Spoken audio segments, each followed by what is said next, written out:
For many centuries, London was a dangerous place.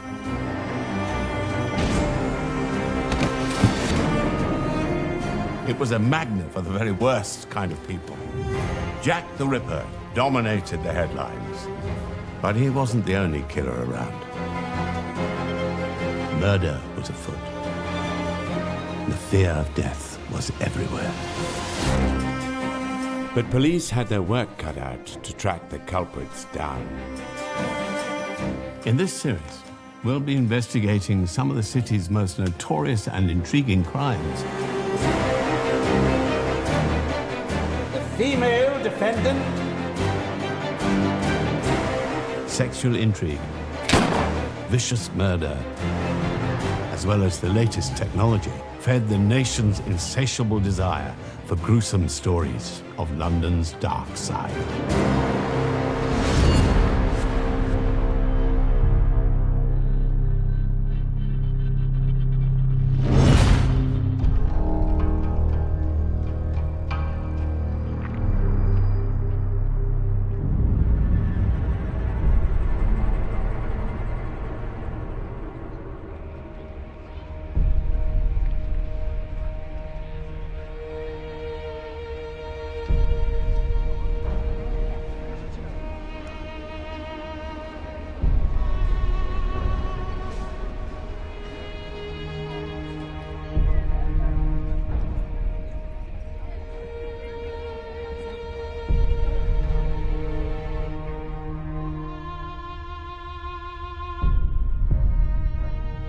In the late Victorian era, Jack the Ripper dominated the headlines. Whoever he was, he terrorized the Whitechapel area of London's East End. Conditions in Whitechapel and East London were sort of pretty horrendous in the heart of what became the Spitalfields area. Tremendous density of population. People lived very closely together in those days. Streets were very crowded, very narrow, very dark. A lot of poverty. Outside London, the population was about 25 persons an acre. In London, outside the East End, about 50 persons an acre. In the East End, in the heart of it, in Spitalfields, it was over 800 persons an acre. So you had this tremendous overcrowding. A lot of people weren't able to survive except barely on the breadline. Also, there are businesses pushing into the area and buildings are being demolished, so housing is getting less and less, and so you have 7, 8, 9 persons in a room. It is pretty horrendous. Whitechapel itself was considered to be the very worst slum in London. The author, Jack London, in his first-hand account of the impoverished area, The People of the Abyss, wrote,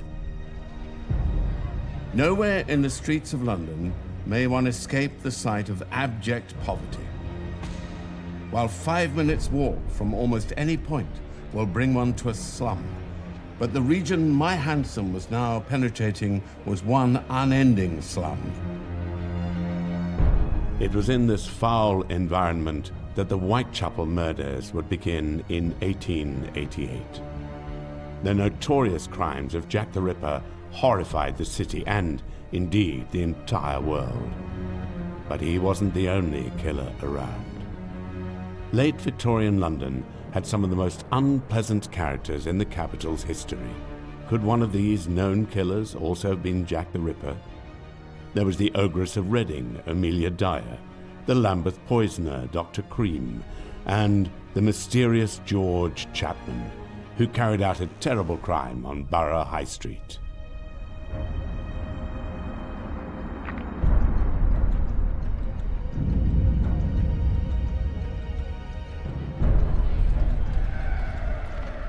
The area around Borough High Street was notorious in the 19th century. The street had been the only route into London from the south, leading, as it did, straight up to London Bridge. In 1874, a police constable was to make a horrifying discovery outside number 54 Borough High Street, when he apprehended Henry Wainwright, clutching the dismembered and decomposing body of his young mistress Harriet Lane wrapped in a cloth. Harriet Lane was to become Navy slang for preserved meat.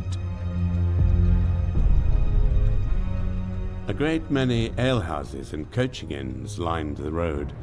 One of the most infamous was the Crown, whose proprietor in the year 1901 was Mr. George Chapman. That wasn't his original name, though. He was born Severin Antonovich Klosowski in Poland in 1865.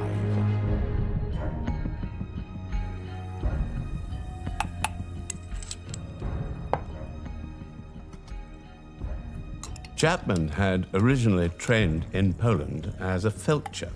Felcher is often mistranslated in the Chapman story as surgeon, but felchers were not surgeons. They were military barbers who'd had some training as medical orderlies. And they were clearly held in low esteem by the Polish military establishment, which is maybe why, after years of training, Chapman decided to move to London. You'd be forgiven for being a bit suspicious about Mr. Klosowski, aka Chapman, when I tell you that his dilapidated pub, the Monument Tavern, was destroyed by fire, and he made a substantial insurance claim. It was refused, but that didn't stop him moving on, with a new pub and a new wife, Maud Marsh.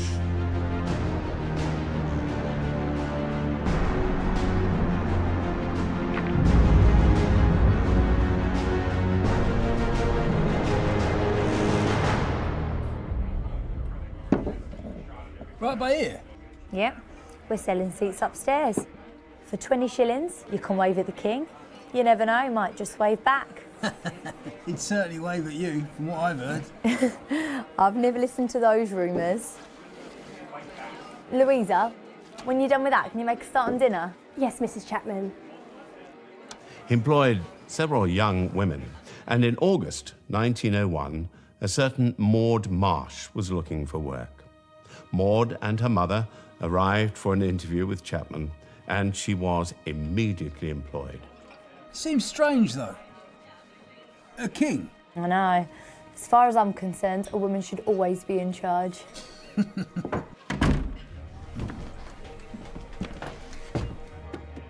I was just telling this gentleman here about the parade. Check the bottles. Of course.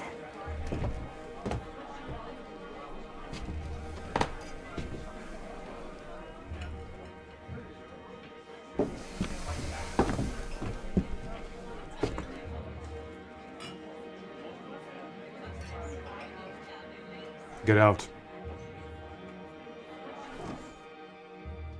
My daughter started working with him that summer. Late August, it would have been. He was pushy with her at first, I felt. They were married very quickly. But she did seem happy. Watch all the neighbours cry. Here you go, you need Bill.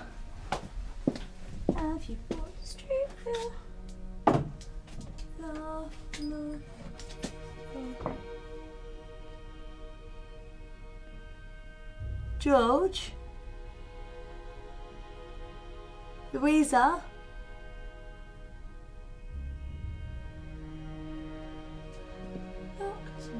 Maud Marsh was not married for long before she fell violently ill.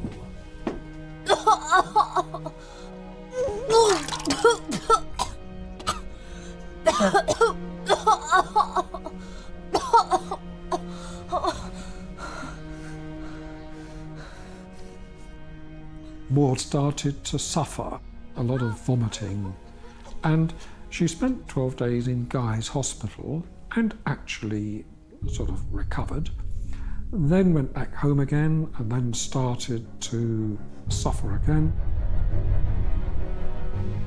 Maud Marsh had been struck down by mystery illness. Her mother and her doctor would be unable to determine the cause. One man knew, however, George Chapman. He would have complete control over the dreadful scenario that played out above the Crown pub. But just how long would his crime remain undetected? Maud Marsh, a young woman of 19, had not long been in the employ of George Chapman, the proprietor of the Crown Pub on Borough High Street. They soon became husband and wife, and not long after, Maud was taken ill. Chapman was the only person to know the cause of her sickness.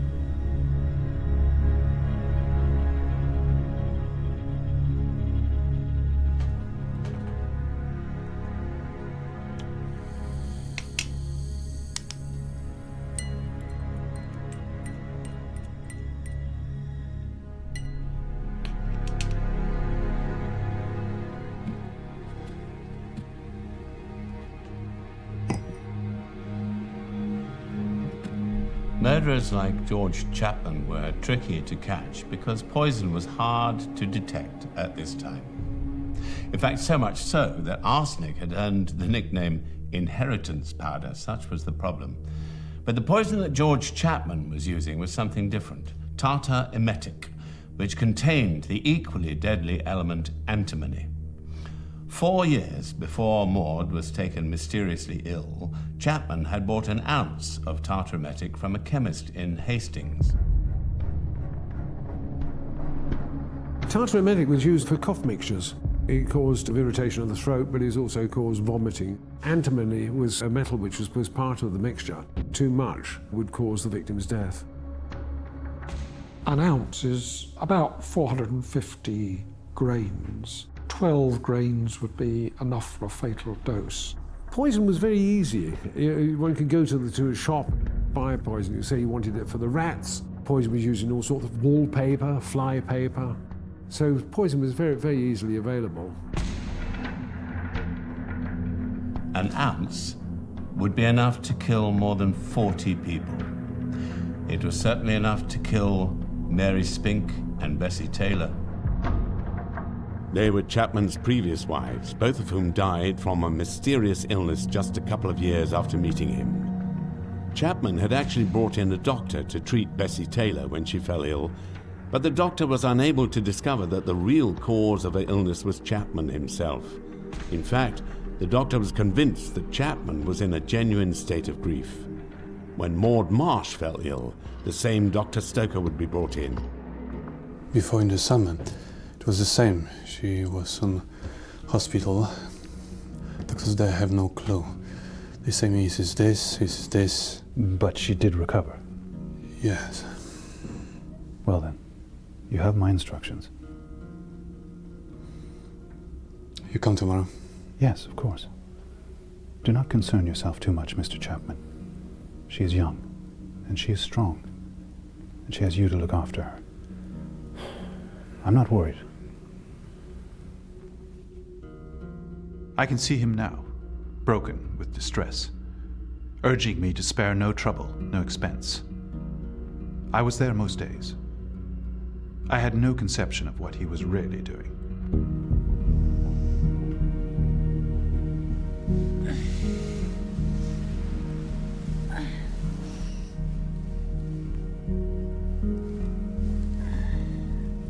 What? You haven't finished your water.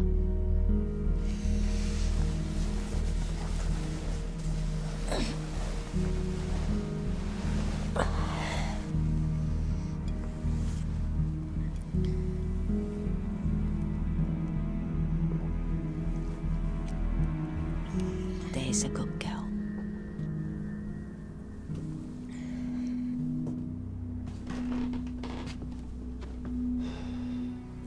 She's doing much better already. Is that champagne? It's for stomach. George, come on, don't waste the champagne. Why is these customers drinking it? When you're like this? No. Are you needing more water? I will fetch. Drink.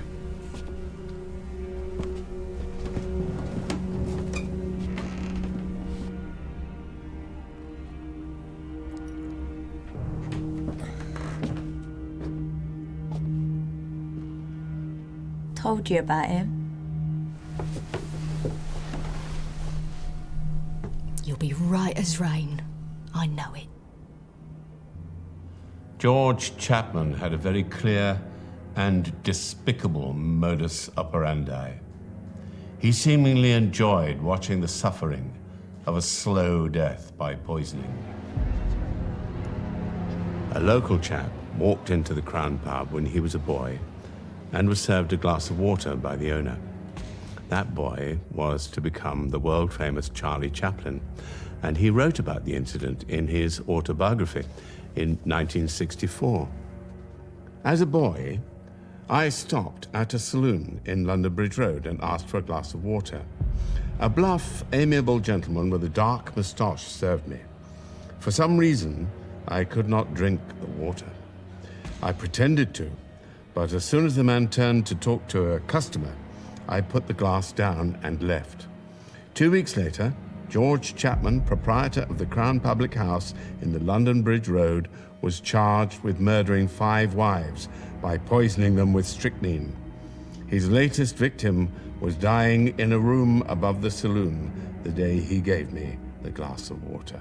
Well, Charlie Chaplin clearly got a few details wrong there, but what he was right about is that while he was standing in that pub, Maud Marsh was dying in the room above his head.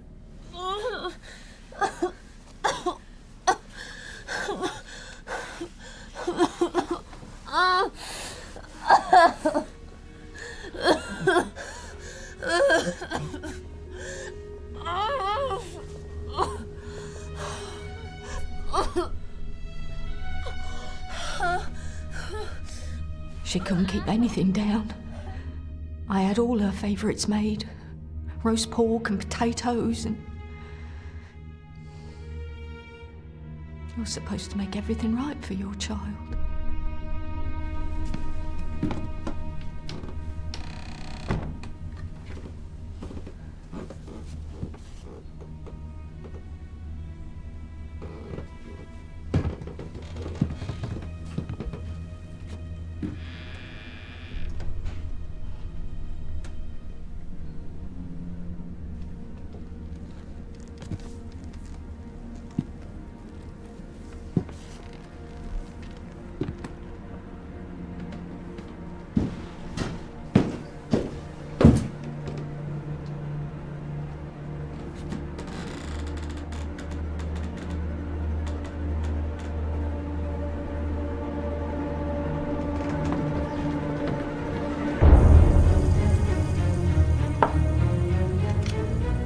For many years, George Chapman seemed untouchable. His devious work as a poisoner had gone undetected. Now, another victim, Maud Marsh, was bedridden and close to death.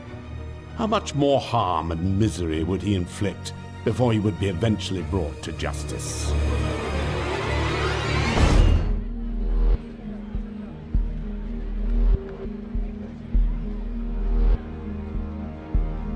In the down-at-heel area of Borough High Street during the reign of Jack the Ripper, a poisoner was also at work.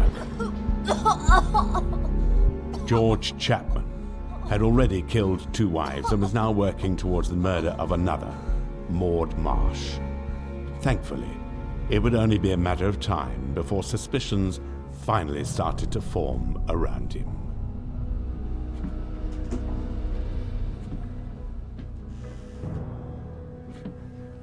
Mrs. Marsh? You did this? What?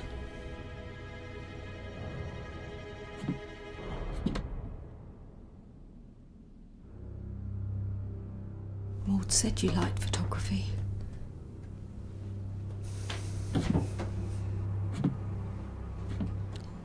Yes, I make photographs here. I mix chemicals.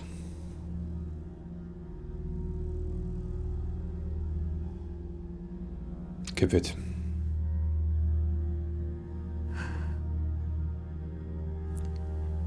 It's the not even knowing, George. Can't we get a second opinion?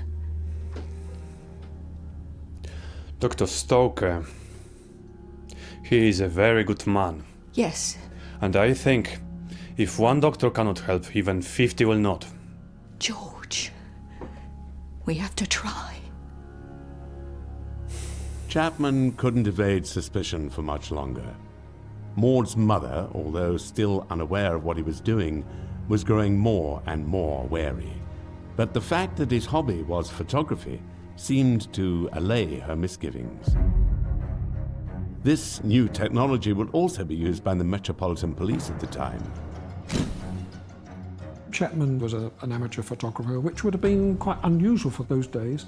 The police had started using photography. They used sort of professional photographers for things like identifying bodies that had been found. It did start to become more and more used by the police, particularly on scenes of crime, and particularly in sort of identifying criminals.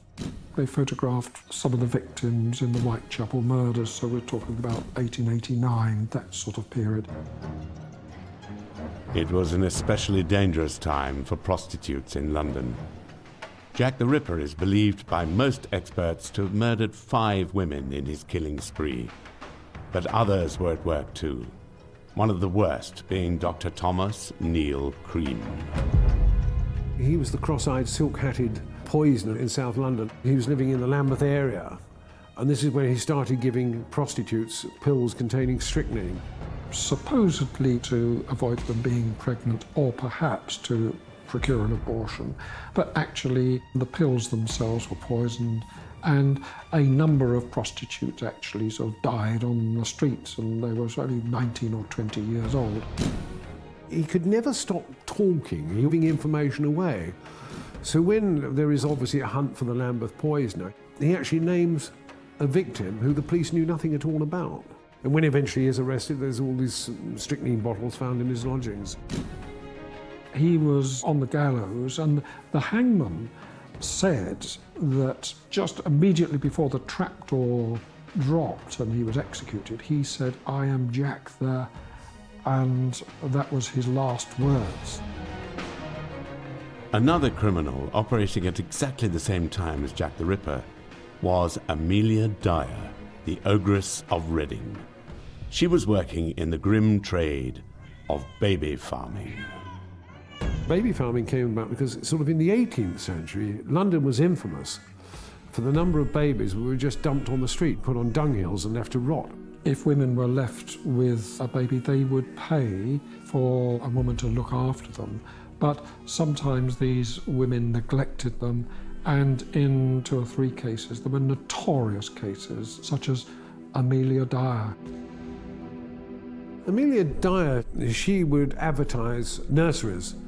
Then, of course, what she did, she strangled them, wrapped them in a parcel and dumped them in the river. Eventually, she was caught. She'd been baby farming for about 15 years. Amelia was said to have been the cause of the death of 400 infants.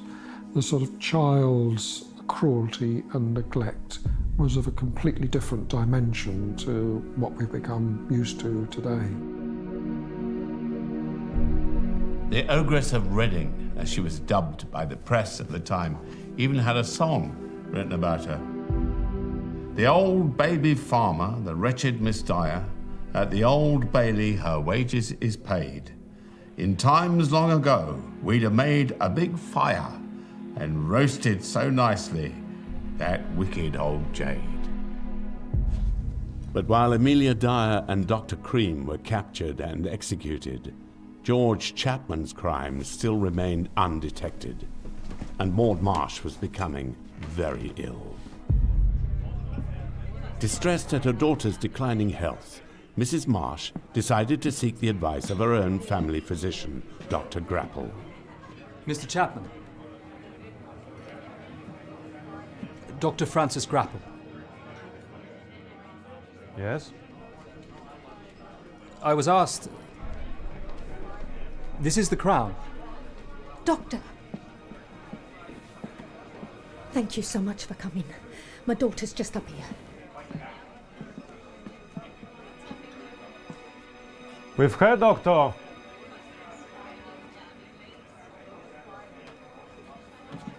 No, 50 will not.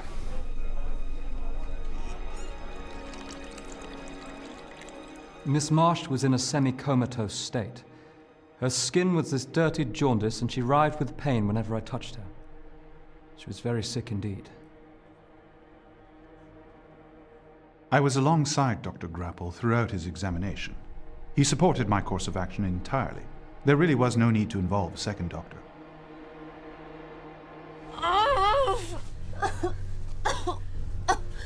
Maud Marsh lay suffering in her bed. The doctors Stoker and Grapple were doing their best to treat her, and in the process, becoming suspicious that foul play might lie behind this sudden illness of a girl whom everyone described as vivacious and full of life. A foreign irritant? From something she ate, perhaps. A poison. Can you recall anything? There was a rabbit. The girl bought it at the New Cut Market. I said... Was it that, you suppose? Oh, I could throttle her. Perhaps. However, you don't get arsenic in rabbits.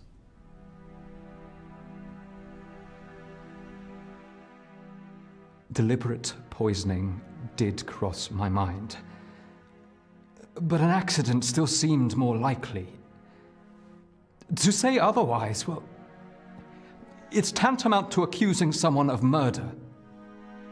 The two doctors seemed to have been very, very professional. He said they'd been eating rabbit and he suspected ptomaine poisoning, but then when he went home he thought, no, this is wrong, the symptoms are all wrong, went back. The two doctors then got together and said, it's just as though she's been suffering from some irritant poison. Isn't he wonderful? I can see an improvement in her already. She's very young. Better get up. Oh, I'm sure you have things to do. It's fine. Sit. I need to feel useful, George. She'll pull through. I'm sure of it. Now that Dr. Grapple's here.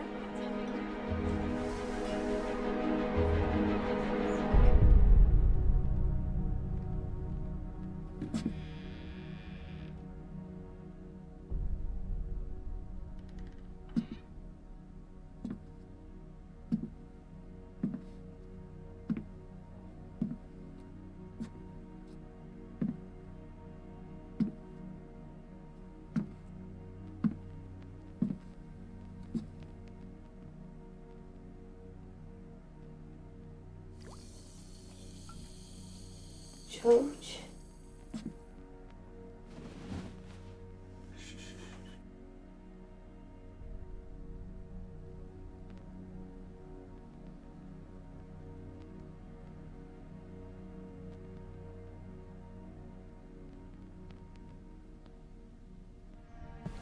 Maud? George. Oh, she was better. What the? I don't understand it. She was better.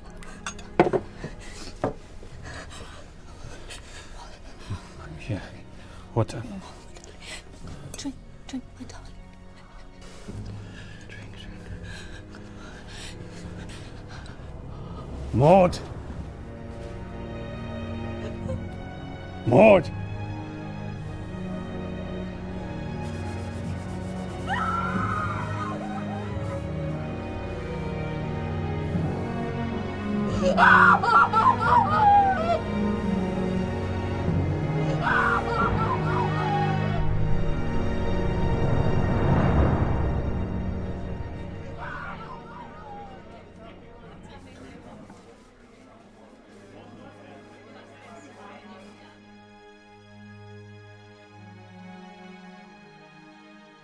She died. At noon. Mr. Marsh informed me. I couldn't believe it. I thought he'd called me to tell me she was on the mend. George Chapman had struck again. This would be his last act of terror. He'd put on his grieving widower routine for sure, but he wouldn't get away with it this time. Luck had run out for one of the capital's most wretched individuals. Chapman would soon find himself questioned by the police, who were starting to piece together his deeply suspicious past. His terrifying life story would be laid bare for all to see at the Old Bailey. Maud Marsh was dead, and George Chapman was putting on his well-worked grieving act. He had successfully faked breaking down in floods of tears moments after she died. Maud's mother would later describe him as being dreadfully upset. With suspicion around him mounting, the doctors would not release a death certificate. Chapman's grieving routine may have worked on Dr. Stoker before, but this time it would count for nothing. You come to the funeral? I think she would. You have death certificate? I'm afraid there will have to be a post-mortem. I know it's not what anyone wants, but I cannot sign the certificate without establishing cause of death. Exhaustion. She has been sick. But what caused the sickness? Knowing will help. I do not see the use in it. Maud Marsh's symptoms caused the doctors not to give a certificate for her death, for her burial. The doctor refused to issue a death certificate. There was then a post-mortem. The initial autopsy may not have shown anything out of the ordinary, but what happened next was truly bizarre. The mortuary where the post-mortem was taking place was very close to the Crown pub. And as Dr. Stoker and his colleagues were working away, they were interrupted by an unwanted guest. We were discussing the post-mortem results when the mortuary keeper thought he heard something outside. I didn't hear anything, but footsteps, he thought, in the garden. The public weren't allowed in at that hour, of course, so he went outside to check. As he opened the door, he saw a man disappearing into the gardens, running off. The mortuary is a few hundred yards from the Crown. It was Chapman. He had been listening to us at the door. The unexplained nighttime visit only heightened Dr. Stoker's suspicions. The next morning, he took 2 jars with the contents of Maud's stomach and samples of her internal organs to the nearby Clinical Research Association. Their tests found an appreciable amount of antimony, and it was determined that this poison was the cause of her death. Stoker contacted the police.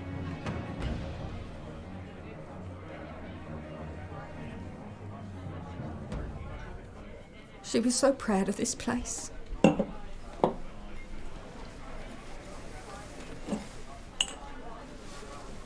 Needs a little bit more. The day when the new king, Edward VII, was due to celebrate his coronation, the 25th of October 1902, was approaching fast. The local residents all had that day marked in their calendars, for there was to be a royal procession. When Detective Inspector Godley arrived, the pub was doing a roaring trade. Poison? She was in a hospital with same sickness. Well, we'd like you to come to the station while we make inquiries. Today? Now. I know nothing about poison.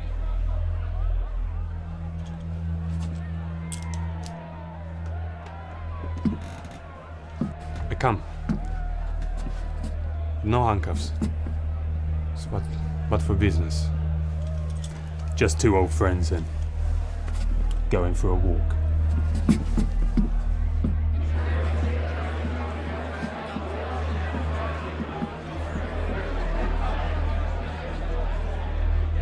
Chapman was finally in custody. He was not allowed to attend the funeral of Maud Marsh, but he did cover all of the expenses. Maud was buried on the 5th of November 1902 in what was a very grand affair. Chapman sent an elaborate wreath comprising many flowers, and he signed it rather curiously, from a devoted friend. He read all about the funeral in the national newspapers, but was still offering investigators very little help. They knew nothing about his life story, and the stories circulating in the press about him were all wrong, but he did nothing to correct them beyond repeatedly pleading his own innocence. While the hearings were continuing in coroners and police courts, investigators were still at work. He didn't do much talking, but he left plenty of evidence for us at the pub. His books were all medical. His accounts included a most helpful record of purchasing tartar emetic in April 1897. And we found 2 memorial cards he presumably kept as trophies. One for Mrs. Mary Chapman, and another for Mrs. Bessie Chapman. When the police were dealing with this unexplained death, they had the post-mortem, the doctors started to find these traces of poison in her stomach, and they knew that Chapman had had 2 other wives, and they therefore exhumed the bodies and examined them. Now, he was only charged with the 1 murder, but they actually brought in evidence about the 2 other women in whose bodies poison was also found, and this all led to the evidence being used to convict him.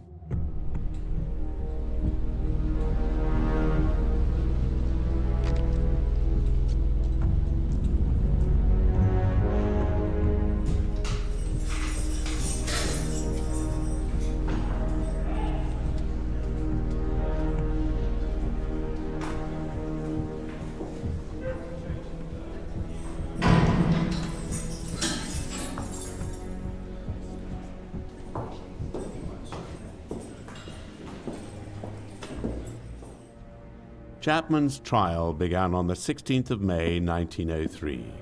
The prosecution was led by Edward Carson. If a distinction can be made in degrees of murder, I submit none is more determined and more malicious than that by poisoning. Certainly, no murder could be more demonstrative of the cruelty of the perpetrator than that of a man standing by the bedside of a person he professed to love, seeing her torture day after day from what he had by his own hand administered. Edward Carson was a very famous lawyer, prominent barrister in Britain. He prosecuted Oscar Wilde and secured his conviction. The fact that Chapman had purchased a large quantity of antimony-rich tartar emetic from a chemist several years before was very strong evidence against him. The prosecution had a key witness in the victim's grieving mother. I live at 14 Longfellow Road, Croydon, and am the wife of Robert Marsh. And what is your relationship to the deceased? Maud was my daughter. How old was your daughter, Mrs. Marsh? She would have been 20 on February 17th. Can you tell me the nature of her first meeting with the prisoner? She had been a barmaid in a situation at Croydon. In August 1901, she was out of that, so she advertised for a new one. And what was the result of that advertisement? She got an answer, and in consequence, I went with her to meet the prisoner. He called himself Chapman. And what happened? We had a talk about Maud accepting the situation. I asked him if there was anyone else living there in the pub, and he said the top floor was occupied by a family, though I never saw them. He had a ring on his finger, and I asked him if he was married or single. And how did he answer that?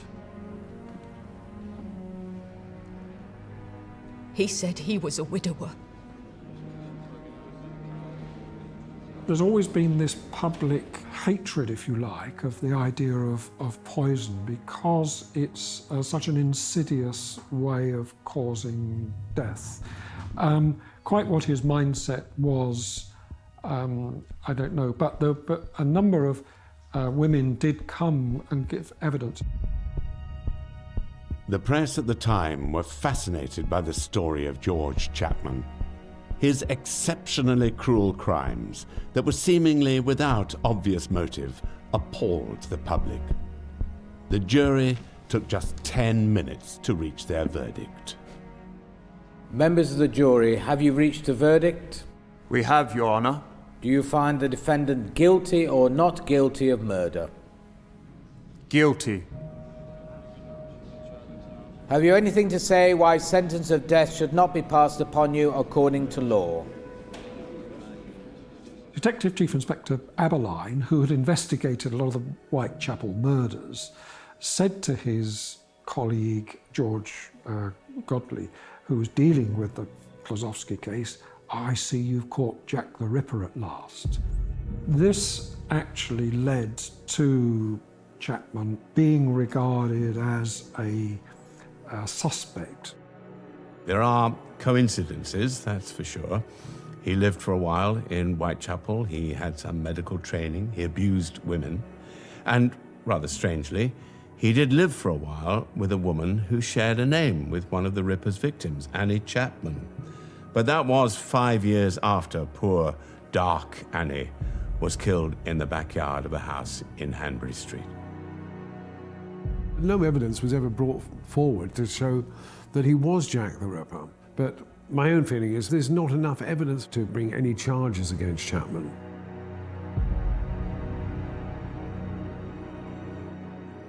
The once sanguine and confident George Chapman looked numb with terror as the judge donned his black cap with the words, "Severin Klosowski. For I decline to call you by the English name you have assumed. The only satisfactory feature of the case we've just completed is that I'm able to address you as a foreigner and not as an Englishman."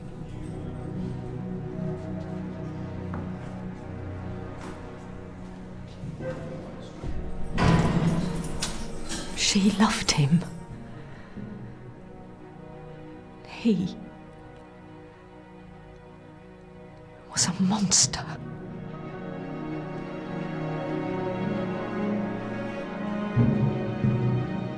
Chapman applied unsuccessfully for a royal pardon and was hanged at Wandsworth Prison on April the 7th, 1903. In his will, Severin Klosowski left items worth, at today's value, £15,000 to the surviving family of Bessie Taylor, but only a ring and some used clothing to the parents of Maud Marsh, whose suspicions eventually led him to justice.